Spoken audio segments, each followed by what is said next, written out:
Seperti apa pelaksanaan akikah yang syar'i? Apakah ada tuntunan untuk memutar bayi sambil bersalawat, lalu dipotong rambutnya sambil mengoleskan minyak wangi kepada para tamu undangan akikah? Inilah bumbu-bumbu nih. Banyak sekali bumbunya gitu kan. Akikah dalam Islam adalah hadis Bukhari. Kata Nabi SAW, tumpahkanlah darah untuknya, sembelih. Anak laki-laki 2 ekor kambing, anak perempuan 1 ekor kambing. Selesai. Itu pun tidak butuh, tidak harus dibuatkan acara. Gak usah buat acara. Setelah disembeli dibagikan kepada fakir miskin, anak yatim. Tapi kalau kita mau juga, kata sebagian ulama, mengundang orang ya sebagai bentuk syukur lahirnya anak ini, tapi tidak membuat acara khusus. Misalnya kerabatnya, teman-temannya diberikanlah makanan tersebut karena memang makanan itu disembeli dengan cara syar'i ya. Untuk bayi ini maka dibolehkan. Kemudian memberikan nama yang terbaik di hari ketujuhnya. Ya, tentu paling afdal hari ketujuh, dan ini hadisnya hadis sahih. Kemudian juga membuang sisa tali pusar yang ada, kemudian mencukur rambutnya, memang ini sunnah Nabi SAW. Lalu rambutnya itu setelah dicukur, itu ditimbang dengan timbangan perak atau emas, lalu dinilai berapa nilai dalam bentuk uang. Kalau kita sekarang rupiah, kemudian disedekahkan kepada fakir miskin, itu dianjurkan. Tapi kalau bayinya digotong sana sini sambil baca salawat, nggak pernah ada sunnahnya ini. Ini dikarang-karang saja ini, gitu kan?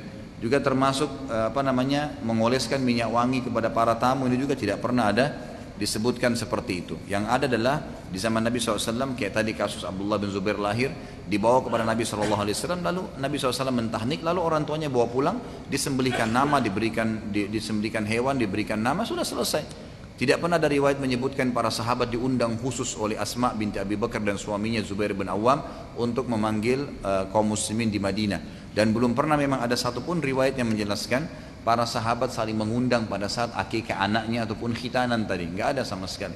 Jadi memang kita umum saja, sembelih lalu bagikan gitu kan. Itu kurang lebih seperti itu.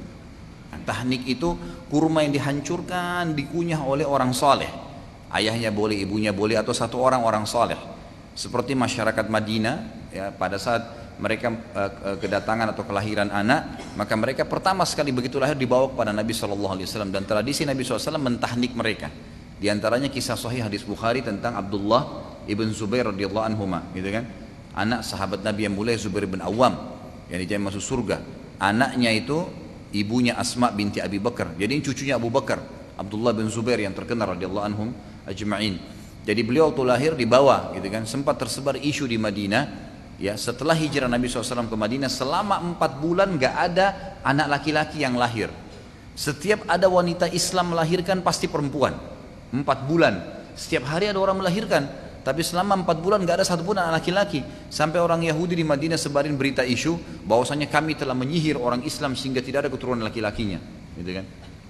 Setelah 4 bulan, datanglah hijrahlah dari Mekah Asma binti Abi Bakar radhiyallahu anhum ajma'in dengan suaminya Zubair bin Awam, yang terkenal salah satu dari 10 jamin masuk surga. Hijrah sementara beliau hamil, pas tiba di Madinah melahirkan, dan anaknya laki-laki, Abdullah diberikan nama. Itulah Abdullah bin Zubair, maka diberikan julukan Abdullah bin Zubair adalah anak pertama laki-laki lahir setelah hijrah Nabi SAW.